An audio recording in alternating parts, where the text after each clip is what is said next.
I think he was reiterating the UNRWA position, which is that he has never seen a situation in Gaza such as it is now. Hunger at a level he has never known, people attacking the humanitarian aid trucks when they come in, stopping them, taking food down from them to eat it immediately. That's something that he has not seen. He's also talking about the overcrowding, people rushing to UN shelters, the lucky ones getting inside, the other ones just staying on the perimeter of the UN buildings, in the, battling the rain and the cold and whatever else comes to them there.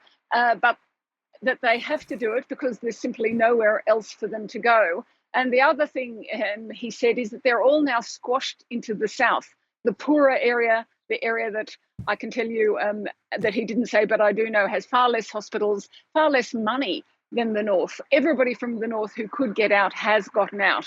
So he looked at all those things, and I think that he is really saying from the depth of his heart that it's time for a ceasefire. It's time to let the aid back in with no constraints upon it so that they can actually reach the people, reach them safely, and try and rebuild something for the hundreds of thousands of displaced Gazans now crowded into the south of the Gaza Strip. So yes, Irris, as you say, sort of no big surprise as to what his message was today. But it is interesting that he didn't explicitly in that press conference talk about the fact that there's been a significant cut in funding to UNRWA just yesterday. One of the reasons he didn't is because there was a vote in the upper house in Switzerland, and they indicated that they might not follow through with that. But the reason that the lower house was looking at cutting funding to UNRWA was something he didn't talk about. And one of those reasons was that an NGO had monitored some of the social media postings of people who work for UNRWA, and they were delighting in the October 7th attacks and the deaths of Israelis inside Israel on that day when Hamas crossed over. As we know of the brutal attacks that took place on that day. So there was no consideration from him about any of that, any of the allegations that Israel makes about Hamas operating from within UNRWA buildings. Just yesterday I saw something that the IDF, the Israel Defense Forces, had put out with evidence that there were Hamas fighters inside an UNRWA school and the exchange of fire with them. Now, I can't verify that video, but it was something that I would have expected perhaps the head of UNRWA to talk about when he's talking about all the problems inside the Gaza Strip.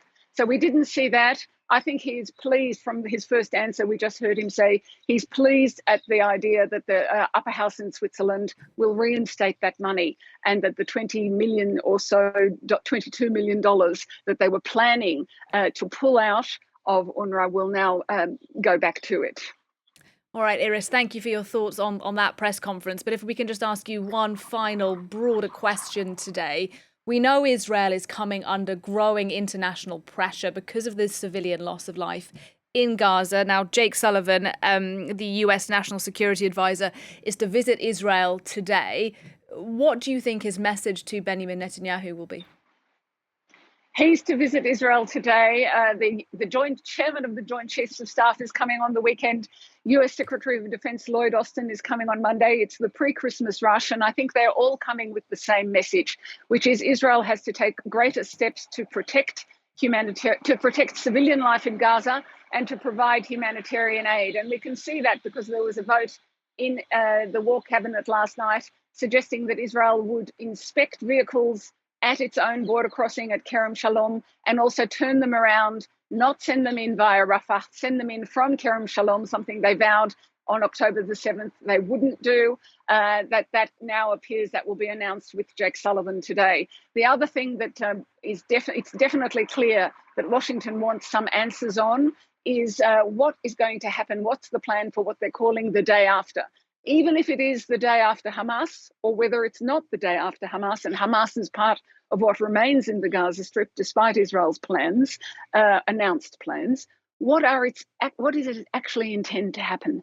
And that there has not been a clear answer to Washington from Israel. We've heard statements, but they're all kind of broad, dare I say, glib statements from Benjamin Netanyahu about what he will not allow, and nothing clear or detailed about what he envisages.